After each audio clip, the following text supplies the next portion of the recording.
नमस्कार, स्वागत है आपका। प्रार्थना हो स्वीकार आप देख रहे हैं। मैं हूं आपके साथ गुंजन। एकादशी का पर्व श्री हरि विष्णु और उनके अवतारों के पूजन का पर्व है और आज है श्री हरि की उपासना की सबसे अद्भुत एकादशी, कार्तिक महीने की वो एकादशी जब श्री हरि जागे हैं और करेंगे अपने प्रिय तुलसी से विवाह।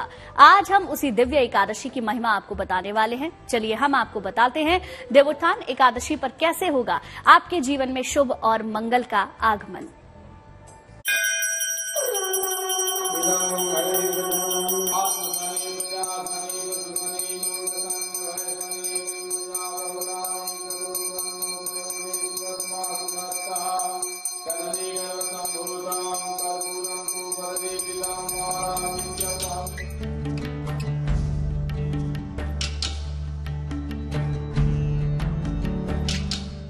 शुभ मुहूर्त का आरंभ।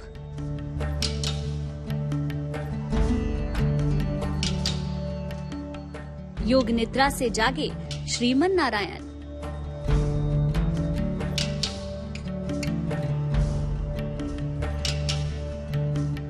देवोत्थान एकादशी से शुरू होंगे मंगल कार्य।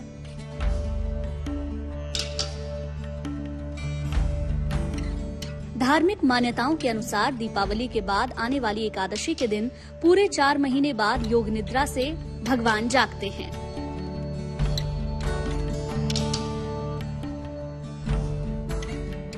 इसीलिए इसे देवोत्थान एकादशी कहते हैं। इस दिन भगवान विष्णु के भक्त व्रत रखते हैं और उनकी विशेष पूजा अर्चना करते हैं। इस दिन को देवोत्थान एकादशी, देव प्रबोधिनी एकादशी के नामों से जाना जाता है।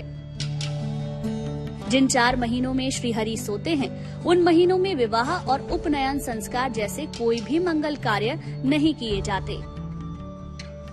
कार्तिक कृष्ण पक्ष की जो एकादशी होती है उसको देवोत्थान एकादशी बोलते हैं और देवोत्थान एकादशी के दिन भगवान विष्णु अपने योग निद्रा से उस दिन उठते हैं।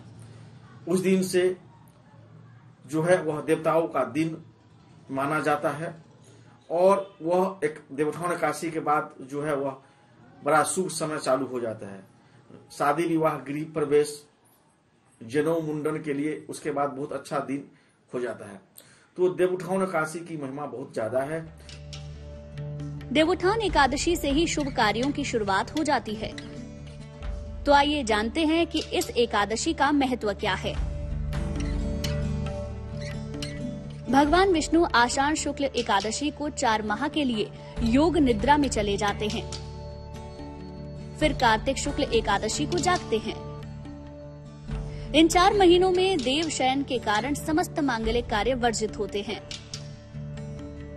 जब देव जागते हैं तभी मांगलिक कार्य संपन्न हो पाता है। देव जागरण या उत्थान होने के कारण इसको देवोत्थान एकादशी कहते हैं। इस दिन उपवास रखने का विशेष महत्व है। कहते हैं इससे मोक्ष की प्राप्ति होती है। इसके अलावा इस दिन तुलसी विवाह और दीप दान का भी महत्व है। देवोत्थान एकादशी के दिन भगवान विष्णु का पूजा पाठ अर्चना करने का विधान भी बताया गया है। देवोत्थानी का यदि एकादशी का व्रत कर लिया जाए तो कहा जाता है जो 1000 एकादशी के व्रत करने का पुण्य मिलता है और ग्रह से जो अनिष्ट होने वाला रहता है वह तत्काल ही समाप्त हो जाता है। देवोत्थानी एकादशी के मौके पर घर के आंगन में रंगोली बनाई जाती है। चूना और गेरू से बनाई जाने वाली इस रंगोली में गन्ने का मंडप भी रखा जाता है। इसके साथ ही भगवान विष्णु के शालिग्राम अवतार की पूजा की जाती है। परम शुभकारी और बेहद मंगलकारी है देवोत्थान एकादशी। इस दिन श्री हरि और मां लक्ष्मी की विशेष अनुकंपा रहती है। माना जाता है कि देवोत्थान एकादशी के दिन लक्ष्मी नारायण की उपासना शीघ्र फलदायी होती है। लेकिन देवोत्थान एकादशी के दिन किन बातों का ख्याल रखना चाहिए, ये जानना भी जरूरी है। निर्जल या केवल जलीय पदार्थों पर उपवास रखना चाहिए। रोगी, वृद्ध, बालक या व्यस्त व्यक्ति केवल एक बेला का उपवास रखकर फलाहार करें। अगर ये भी संभव ना हो तो इस दिन चावल और नमक ना खाएं। भगवान विष्णु या अपने इष्ट देव की उपासना करें। इस दिन ओम नमो भगवते वासुदेवाय मंत्र का जाप करना चाहिए। देवोत्थान एकादशी के दिन जो है सुबह सुबह दशमी के दिन ही पहले स्नान करके खाना खाना चाहिए। संकल्प लेना चाहिए जो मैं आज एकादशी का एक देवउठान एकादशी का व्रत करूंगा। उसके बाद देवउठान एकादशी के दिन संध्या में जो है एक लकड़ी के बाजोट पर जो है और वहां पे 4 जो है ईख का ऊपर मानकर और छतरी बनाकर और विष्णु भगवान का शालिग्राम का पूजा रखकर उनको पंचोपचार क्रोधार पूजा माने किया जाता है विधि विधान से। तुलसी शालिग्राम या विष्णु की पूजा में इस बात को याद रखना चाहिए, किसी भी प्रकार का अन्न का प्रयोग नहीं होना चाहिए, चावल का प्रयोग नहीं करना चाहिए, भजन कीर्तन करना चाहिए, विधि विधान से उनका पूजा करके पंचोपचार पूजा करना चाहिए। आवाहन अर्घ के बाद उनको आसन देना चाहिए, वस्त्र समर्पित करना चाहिए, गंध, उसके बाद नैवेद्य में मौसमी फल सेब संतरा का आप लगा सकते हैं और तुलसी अवश्य डालेंगे, प्रत्येक चीज में तुलसी दल। इस प्रकार से उनका पूजा पाठ और आरती करना चाहिए। इस तरह से देवउठान एकादशी के दिन पूजा करना चाहिए। कहते हैं श्री हरि की कृपा जिसे मिलती है उसके जीवन में खुशियां ही खुशियां बरसने लगती हैं। इसलिए देवउत्थान एकादशी पर व्रत उपवास और पूजन करके लक्ष्मी नारायण को प्रसन्न कर लीजिए और मांग लीजिए खुशहाल जीवन का महावरदान। देवउत्थान एकादशी पर श्री हरि के शालिग्राम स्वरूप की उपासना से जीवन की हर बाधा दूर होती है। तो अब हम आपको एकादशी पर श्री हरि की उपासना की सबसे उत्तम विधि बताएंगे और साथ में बताएंगे तुलसी विवाह की महिमा। गौर से देखिए।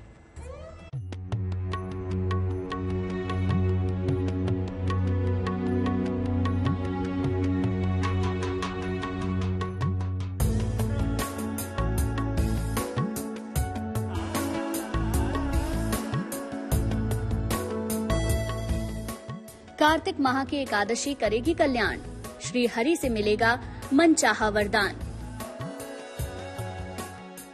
मान्यता है कि देवउत्थान एकादशी का उपवास रखने और विधिवत पूजन करने से सभी मनोकामनाएं सहजता से ही पूर्ण हो जाती हैं। लेकिन देवउत्थान एकादशी की पूजा एक विशेष विधि से की जाती है। आइए जानते हैं क्या है इस एकादशी की दिव्य पूजन विधि। गन्ने का मंडप बनाएं, बीच में चौक बनाया जाता है। चौक के मध्य में चाहे तो भगवान विष्णु का चित्र या मूर्ति रख सकते हैं। चौक के साथ ही भगवान के चरण चिन्ह बनाए जाते हैं जिनको ढक दिया जाता है। भगवान को गन्ना, सिंघाड़ा या फल मिठाई समर्पित किया जाता है। घी का एक दीपक जलाया जाता है जो कि रात भर जलता रहता है। भोर में भगवान के चरणों की विधिवत पूजा की जाती है। फिर चरणों को स्पर्श करके उनको जगाया जाता है।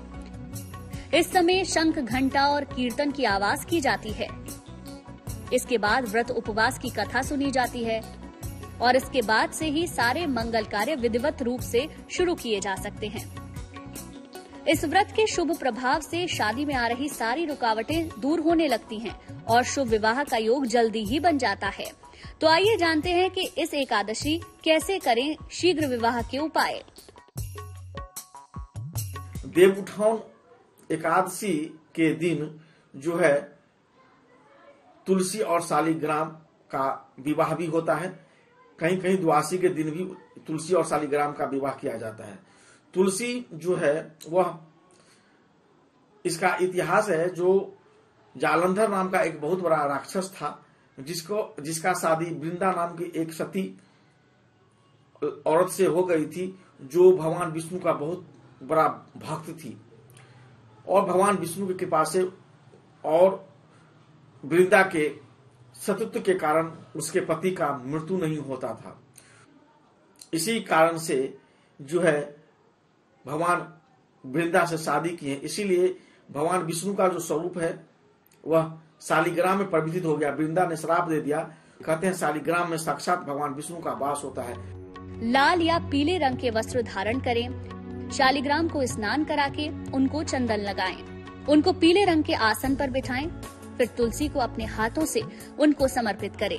प्रार्थना करें कि आपका विवाह शीघ्र हो जाए। ये उपाय परम शुभकारी है, इसीलिए इस शुभ एकादशी के महामुहूर्त का लाभ उठाइए। इस दिन श्री हरि का ध्यान करें और एकादशी व्रत के नियमों का पालन करें। साथ ही ध्यान दें कुछ विशेष बातों पर। देवउत्थान एकादशी के दिन गलती से भी तुलसी न तोड़ें। देवी तुलसी को लाल चुनरी भी जरूर चढ़ाएं। तुलसी के नीचे दिया जलाएं। इस दिन चावल का सेवन ना करें, मन शांत रखें, घर में सुख शांति का सद्भाव बनाए रखें। इस तुलसी जी का जो उपासना करते हैं, पूजा पाठ करते हैं, उसमें तुलसी जी को का जो 8 नाम है उसका से डेली नित्य प्रतिदिन पूजा करना चाहिए, रविवार को छोड़कर।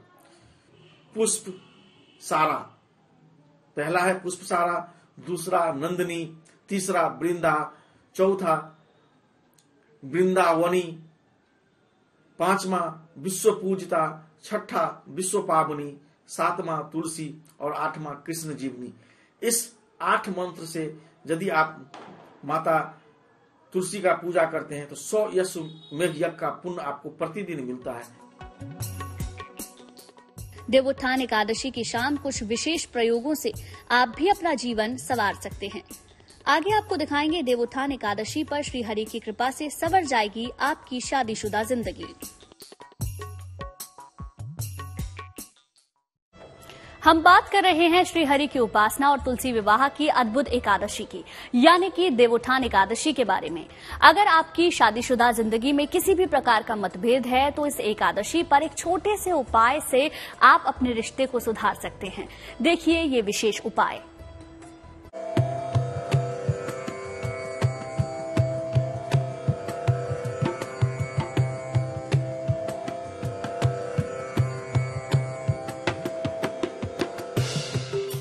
देवोत्थान एकादशी पर आएगी आपके रिश्ते में मिठास।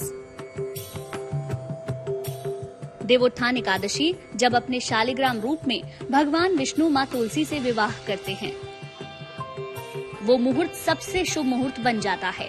इस दिन अगर पूरे नियम से आप एकादशी का पूजन करें तो आपकी शादीशुदा जिंदगी में खुद ब खुद तकरार खत्म हो जाएगी और प्यार बढ़ने लगेगा। तो आइए जानते हैं ज्योतिष के विशेषज्ञों के बताए वो कौन से उपाय हैं जिनसे आपके वैवाहिक जीवन की बाधाएं दूर हो सकती हैं। एकादशी से लेकर पूर्णिमा तक अपने घर में प्रतिदिन जरूर कम से कम 5, 11, 16 दीपक अवश्य जलाना चाहिए। मैं उपाय बता रहा हूँ। देवोत्थान एकादशी के दिन भगवान विष्णु का पूजा करना चाहिए। ओम नमो भगवते वासुदेवाय नमः मंत्र का जितना संभव हो जाप करना चाहिए। वैवाहिक जीवन में बाधा हो तो पीले कपड़े पहनकर पूरा श्रृंगार करें। शालिग्राम के साथ तुलसी का गठबंधन करें। हाथ में जल लेकर तुलसी की 9 बार परिक्रमा करें। बांधी हुई गांठ के साथ उस वस्त्र को हमेशा अपने पास रखें। कहते हैं देवोत्थान एकादशी की शाम को किए कुछ प्रयोग आपकी आर्थिक स्थिति को बेहतर कर सकते हैं। ज्योतिष शास्त्र में बताए गए तथ्यों को माने तो इस दिन विशेष प्रयोगों से आपकी कई समस्याएं दूर हो सकती हैं। विष्णु सहस्त्र नाम स्तोत्र का पाठ अवश्य करना चाहिए। यदि आप करते हैं तो आपका जीवन एकदम सफल हो जाएगा और किसी प्रकार का कोई खतरा आपको जीवन पर हो, स्वास्थ्य संबंधित हो तो नारायण कवच का भी पाठ आप कर सकते हैं। आपका जीवन एकदम धन हो जाएगा देवोत्थान एकादशी के दिन। आर्थिक संकट, कर्ज से मुक्ति के लिए शाम के समय पूजा स्थान में लाल रंग का आसन बिछाएं। आसन पर बैठकर एक माला ओम नमो भगवते वासुदेवाय जपें। भगवान विष्णु को हलवे का नैवेद्य लगाएं। तुलसी के नीचे दीपक जलाएं। रोग मुक्ति के लिए शाम के समय पीपल में कच्चा दूध और जल मिश्रित करके अर्पित करें। ये प्रयोग लगातार 21 दिन तक करें। पीपल की जड़ से थोड़ी सी गीली मिट्टी लेकर माथे और नाभि पर लगाएं। मंगल में भगवान श्री हरि की उपासना का सबसे उत्तम दिन है एकादशी और एकादशी में बेहद महत्वपूर्ण है देवोत्थान एकादशी। तो इस महाचमत्कारी एकादशी के शुभ संयोग पर करिए ये उपाय और जगाइए अपने रिश्ते का भाग्य। प्रार्थना व स्वीकार में आज के लिए बस इतना ही। अच्छी खबरों के लिए आप देखते रहिए गुड न्यूज टुडे।